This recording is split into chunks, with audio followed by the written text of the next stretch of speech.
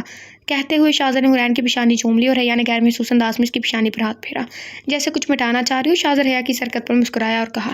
عافیہ تم جلدی سے صنم کو چیک کرو، میں کھانے کا انتظام کرواتا ہوں. ڈاکٹر آئی تھنک ڈریسنگ کرنے کے بعد ڈاکٹر چلی گئی اور شاہزر نے اسی کمرے میں ناشتہ لگوایا. شاہزر نے حرین کو اپنے ہاتھوں سے سوپ پلایا. اس دوران حرین پورے نماغ سے رو رہی تھی. کتنے سال بعد اس کے ہاتھ سے کھا رہی تھی. پھر حیا کی طرف متوجہ ہوئی. چلو آپ دونوں بھی ناشتہ کرو، کل سے کچھ نہیں کھایا ہوگا. ناشتے کے بعد شاہزر نے حرین کو میڈیسن دی. حرین نے کہا. شاہزر آپ بھی جا کر سو جائیں، میں بھی سوؤں گی. شاہزر نے مسکرا کر سر ہلایا اور چلا گیا. شاہزر نے دھیرے سے دروازہ کھولا تو دیکھا کہ حرین اٹھ گئی تھی لیکن حیا اس کے اوپر ہاتھ رکھ کے سو رہی تھی. تم اتنی جلدی اٹھ گئی؟ شاہزر نے سرگوشی میں پوچھا. حرین نے فوراً کہا. اوکے اس نے شین کا ہے لائک خاموش ہو جاؤ. مگر حیا چونک کر اٹھی اور حرین کو تھام کر پوچھا. حور تم ٹھیک ہو؟ کہیں درد تو نہیں ہو رہا؟ تمہیں کچھ چاہیے؟ نہیں مجھے درد نہیں ہو رہا، میں ٹھیک ہوں اور مجھے کچھ نہیں چاہیے. تم سو جاؤ، ابھی آدھا گھنٹہ پہلے کی سوئی ہو. نہیں پتہ نہیں کیسے آنکھ لگ گئی. صنم تم جلدی سے کھچڑی ختم کرو پھر میڈیسن لینی ہے. کیسا پھر ہم نے کہا نا کچھ چیزیں کامن ہوتی ہیں. آپ جتنی مرضی بھی امیر ہو، آپ ناول میں آپ حقیقت میں آپ کو کھچڑی کھانی پڑے گی. اور دیکھو تمہارے لیے کس نے پکایا ہے. پیچھے سے بی اماں کھچڑی کے ساتھ وارد ہوئی. حرین تو کھل اٹھی. بی اماں میری بچی کیسی ہے؟ شاہ کو دیکھ کر انہیں ایک دم ٹھیک ہو گئی ہوں.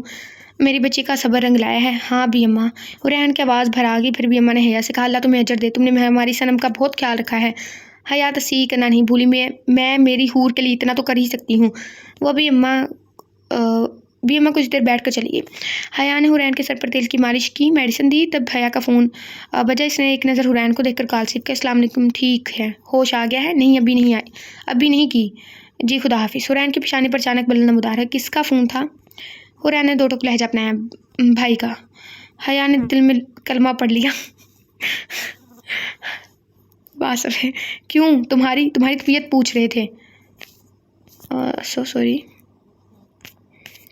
حیا نے تھوک نکلا. میں نے نہیں بتایا، ان کا فون آیا تھا، وہ پوچھ رہے تھے تو میں نے بتا دیا. حرین نے پاس پڑا گلاس اٹھا کر زمین پر دے مارا. شاہزر بھی ایک لمحے کو سٹ پٹا گیا. وہ کیوں پوچھ رہے تھے؟ شاید انہوں نے حویلی کے باہر میری گاڑی دیکھی تھی تو اس لیے مجھ سے پوچھا. ایک منٹ تم حویلی کیسے پہنچی؟ تمہیں تو میں نے آئی تھنک اپنے بارے میں کچھ نہیں بتایا تھا. دیکھو حور غصہ مت کرو، تم مل نہیں رہی تھی. میں نے بھائی سے فون کر کے حویلی کے بارے میں پوچھا تھا، مجھے تمہاری فکر ہو رہی تھی. حرین نے پاس پڑا جگ بھی زمین پر دے مارا. صنم. شاہزر آگے بڑھا. ایک منٹ ذرا مجھے بات کرنے دے. تمہیں میں نے خود کہا تھا نا کہ مجھے مت ڈھونڈنا اور اس شخص سے میرے بارے میں بات مت کرنا. پھر کیوں کیا تم نے؟ حور چیخنے لگی. مجھے تمہاری فکر تھی. حور ہو کون تم میری فکر کرنے والی؟ حرین کو بالکل اندازہ نہیں تھا وہ کیا بول رہی ہے. حیا ایک لمحے کو بے یقین سی ہوگی. حور ایسا تو مت بولو، بھلے مجھے ڈانٹ لو، میں تمہاری دوست ہوں. ایک درد امڑ آیا تھا دل میں. آنکھیں آنسو سے بھر گئی. کیسی دوست؟ تمہیں میں ذرا احساس نہیں ہے میرا. سوری. دوست ہوتی تو یہ حرکت نہیں کرتی. تم میری کچھ نہیں ہو.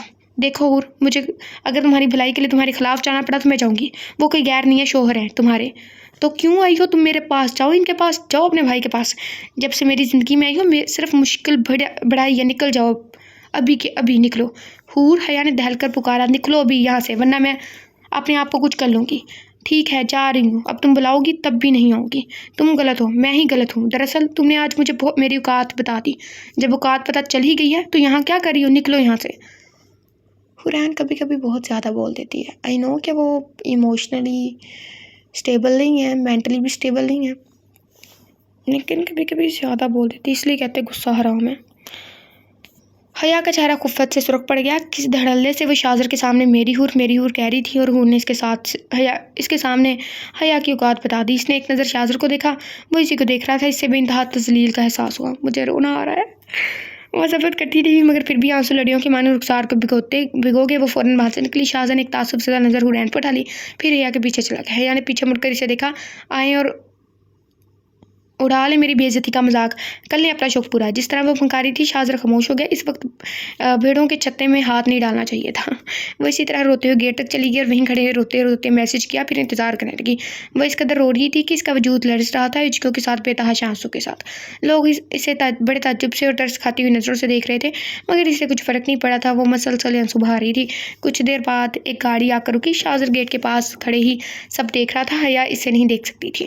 اس گاڑی میں سے ایک شخص باہر نکلا۔ حیا نے آؤ دیکھا نہ تھا، اپنی ایک چپل اتاری اور شخص کو دے ماری۔ حیا کی بچی، صرف 3 منٹ لیٹ ہوا ہوں۔ اشر کے بچے، تمہیں کہا تھا نا 10 منٹ میں پہنچو، پھر دوسری چپل پھینک کر ماری۔ تم سب بہت برے ہو، کہتے ہوئے حیا نے آس پاس نظر دوڑائی جیسے کچھ ڈھونڈ رہی ہو۔ تمہارے 3 پیر تھوڑی ہیں، 2 ہی ہیں، اسی لیے چپل تو ختم ہو گئی ہے۔ اشر نے جیسے اسے چڑھایا۔ تمہیں مذاق سوچ رہا ہے؟ وہ رو رہی تھی مگر لڑنے سے باز نہیں آ رہی تھی۔ حیا نے پاس پڑا ہوا پتھر اٹھایا اور اشر ارے کرتا رہ گیا لیکن حیا نے پتھر دے مارا۔ وہ تو اشر نیچے ہو گیا اس لیے بچ گیا، مگر اس کی کار ونڈ اسکرین ٹوٹ گئی۔ اشر نے ایک سانس خارج کی اور اس کی طرف دیکھا۔ یار کیا ہو گیا؟ ابھی ہانیہ بیوہ ہو جاتی، وہ ہنس کر کہہ رہا تھا۔ پھر حیا نے اپنے کندھے پر لٹکا ہوا پرس اشر پر بے دریغ برسانا شروع کر دیا۔ کیا ہو گیا؟ یہ ہمارا گھر تھوڑی ہے، سڑک ہے، کچھ تو میری عزت کا خیال کرو۔ مگر حیا اس کی سنی کہاں رہی تھی۔ جب مار مار کر تھکی تو پھر رونے لگی۔ اشر نے اسے کندھے سے لگایا۔ حیا نے اسے کچھ نہیں کہا، بس اس کے کندھے سے لگ کر اسی طرح بلک بلک کر روتی رہی۔ سب ٹھیک ہو جائے گا حیا، چلو میں تمہارے اپارٹمنٹ چھوڑ دوں۔ اشر نے اس سے کچھ نہیں پوچھا کیونکہ اسے معلوم تھا وہ کچھ نہیں بتانے والی۔ حیا اس سے الگ ہوئی۔ نہیں، کوئی ضرورت نہیں ہے، میں چلے جاؤں گی۔ تو کیا تم نے مجھے پیٹنے کے لیے یہاں بلایا تھا؟ ہاں، جواب بڑے ہی اطمینان سے آیا تھا۔ اب خاموشی سے اپارٹمنٹ جانا، اوکے؟ میرے ابا بننے کی کوشش مت کرو۔ اور پھر اشر چلا گیا۔ حیا نے بھی رکشہ روکی اور روانہ ہوگی۔ جب شاذر کمرے میں آیا تو وہ چھت کو گھور رہی تھی۔ وہ اس کی غلطی پر ٹوکنا چاہتا تھا، مگر ایک تو اس کی حالت ایسی تھی اور وہ 11 سال اس کی جدائی کاٹی تھی، اس لیے اپنے لب سی لیے۔ مگر حیا، کل سے وہ کیسے اپنے آپ کو بھلائے حورین کی خدمت کر رہی تھی۔ اس کی جگہ کوئی عام لڑکی ہوتی تو پہلی رات اسے سچویشن میں گھبرا جاتی، پہلی بات، اور توڑ کی کسی غیر کے ساتھ تو کبھی نہ آتی۔ حیا نے صرف حورین کی حفاظت کے لیے اپنی جان و عزت سب داؤ پر لگا دی تھی۔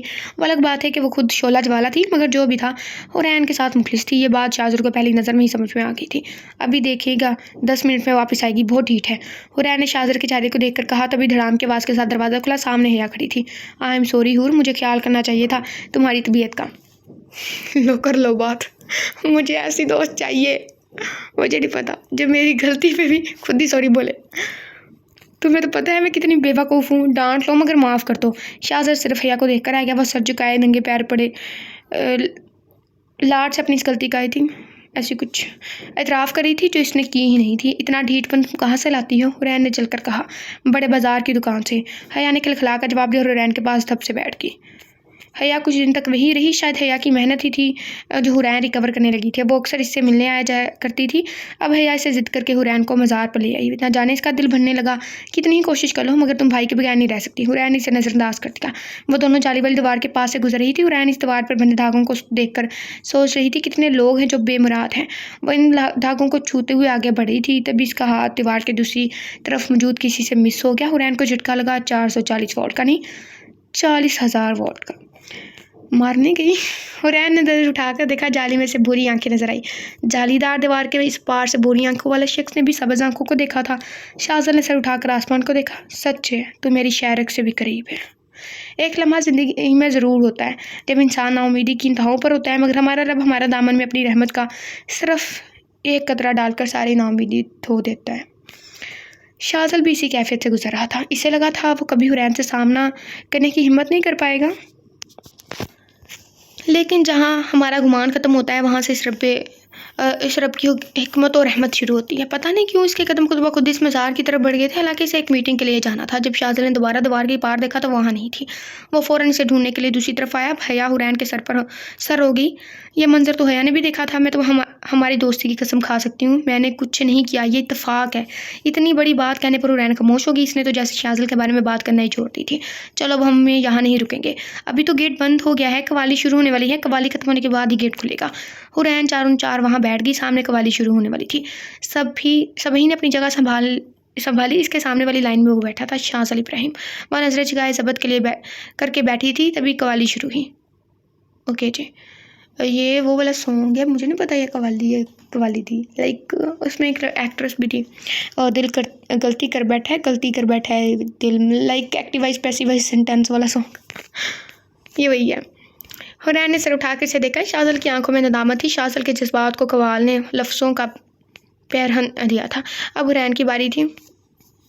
چلو جی، لائک جیسے جیسے ڈائلاگ آ رہے ہیں ویسے ویسے باری بندھی ہوئی ہے، اور شاذل کے دل پر گھونسا سا پڑا۔ ہم نے اوکے، یہ کیا کہتے ہیں وہ قوالی کے لائک جو بھی ہے اس کے ہیں مصرے، اور میں یہ نہیں پڑھ رہی۔